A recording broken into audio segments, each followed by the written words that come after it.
அனைவருக்கும் வணக்கங்க. என்னோடய சப்ஸ்கிரைபர் எல்லாருக்கும் ரொம்ப ரொம்ப நன்றி.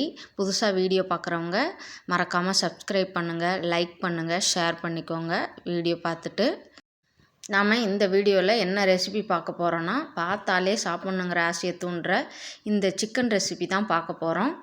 கலக்கலான அருமையான சிக்கன் ரெசிபி மறக்காமல் எல்லோரும் ட்ரை பண்ணுங்கள். வாங்க எப்படி சமைக்கிறதுன்னு நம்ம இப்போது பார்க்கலாம்.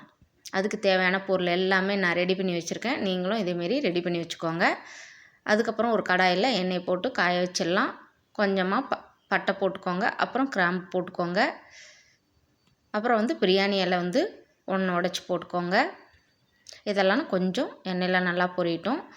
கண்டிப்பாக கடல் பாசி போட்டு சமைச்சு பாருங்கள். சிக்கன் ரொம்ப அருமையாக டேஸ்ட்டாக வாசமாக இருக்கும். அதுக்கப்புறம் ஜீரகம், அதுக்கப்புறம் சோம்பு இதெல்லாம் போட்டு நல்லா பொரியட்டும் எண்ணெயில்.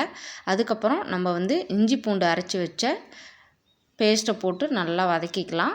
எண்ணெயிலேயே வதக்கினா தான் நல்லாயிருக்கும் வாசம். சிக்கன் நல்லா சாப்பிட டேஸ்ட்டாகவும் மணமாகவும் இருக்கும். அதனால் எண்ணெயில் வறுத்துக்கலாம். நல்லா இது கலர் மாறி வர வரலையும் இதை நல்லா வறுத்துக்கலாம். எண்ணெயிலேயே நல்லா அடிப்பிடிக்க விடாமல் நல்லா இதுமாரி கிளறி விட்டு நல்லா வறுத்துக்கோங்க. அடிப்பிடிக்க வச்சிடாதீங்க, அப்புறம் தீஞ்ச வாசம் அடிக்கும். அதுக்கப்புறம் பொடி பொடியாக நறுக்கி வச்சுருக்க வெங்காயத்தை சேர்த்து நல்லாவே வறுத்துக்கலாம். கலர் மாறுற அளவுக்கு நல்லா வறுத்துக்கலாம். ஹீட் அதிகமாக வச்சு வறுத்துக்கோங்க.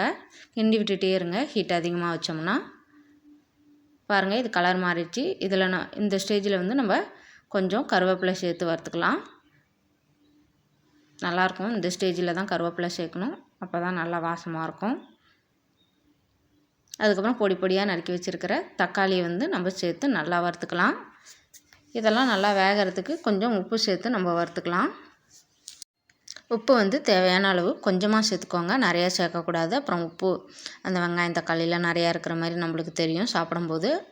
அதுக்கப்புறம் மஞ்சள்தூள் போட்டுட்டு அதுக்கப்புறம் தனியாத்தூள் தேவையான அளவு போட்டு நல்லா இந்த எண்ணெயிலேயே லோ ஹீட் வச்சு நல்லா வறுத்து எடுத்துக்கோங்க.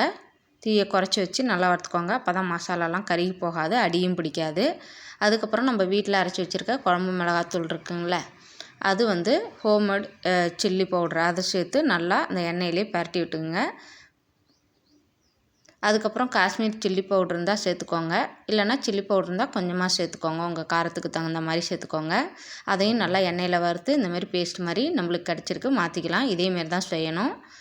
அதுக்கப்புறம் கழுவி வச்ச சிக்கனை நம்ம நல்லா வறுத்துக்கலாம்.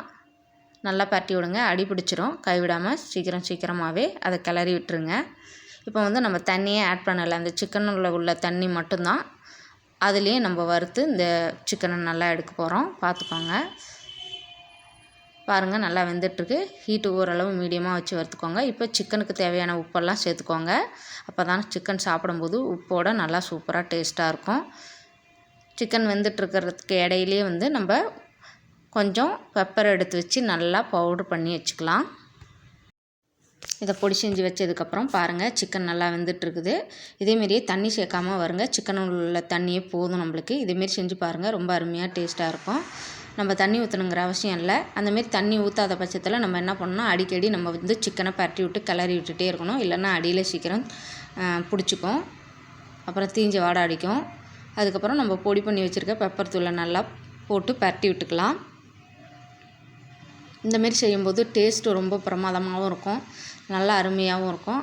அதனால் தண்ணி ஊற்றாமல் எண்ணெயிலே வதக்கி இந்தமாரி சிக்கன் வறுத்து ஒரு முறை செஞ்சு பாருங்கள், ரொம்ப அருமையாக இருக்கும். கொஞ்சமாக சிக்கன் செஞ்சாலும் இந்த மாதிரி செஞ்சு பாருங்கள். எல்லாருக்கும் ரொம்ப ரொம்ப பிடிக்கும். உங்களுக்கு ரொம்ப பிடிச்சி போயிடும் இந்த டேஸ்ட்டு, இந்த வாசம். தண்ணி ஊற்றினா அதோட டேஸ்ட்டு வேறு மாதிரி இருக்கும். இது ரொம்ப அருமையாக இருக்கும். எல்லாத்தையும் விட இந்த சிக்கன் பெப்பர் சிக்கன் ரொம்ப அருமையாக இருக்கும். அதுக்கப்புறம் நீங்கள் கொத்தமல்லி தழை இருந்தால் போட்டு இந்த மாதிரி பரட்டி விட்டிங்க. இல்லைன்னா கருவேப்பிலை இலை இருந்தாலுமே இந்தமாரி போட்டுக்கோங்க. நம்மளுக்கு பெப்பர் சிக்கன் சூப்பராக அருமையாக டேஸ்ட்டாக ரொம்ப கலராகவும் நல்லா சூப்பராக ரெடி ஆகிடுச்சு. நம்மளுக்கு இதுக்கு சிக்கன் மசாலா நம்மளுக்கு தேவைப்படலை, நம்ம எதுவுமே போடலை. வீட்டில் இருக்கிற மசாலா வச்சு இந்த சிக்கன் ரெடி பண்ணியிருக்கோம். கண்டிப்பாக நீங்கள் இந்த முறையை எல்லாருமே ட்ரை பண்ணி பாருங்கள், ரொம்ப ரொம்ப நல்லாயிருக்கும். மறக்காமல் உங்கள் ஃப்ரெண்ட்ஸு, ரிலேட்டிவ்ஸு எல்லாத்துக்கும் ஷேர் பண்ணுங்கள். எல்லாருமே ட்ரை பண்ணி பார்க்கட்டும், தெரிஞ்சுக்கட்டும். நம்ம எந்த ஒரு மசாலா அரைக்காமலும், கடையில் போய் சிக்கன் மசாலா வாங்காமலும் சூப்பராக டேஸ்டியாக ஒரு சிக்கன் ரெடி பண்ணிட்டோம். மறக்காமல் வீடியோ பார்த்துட்டு லைக் பண்ணுங்கள், சப்ஸ்கிரைப் பண்ணுங்கள், ஷேர் பண்ணுங்கள். பாய்.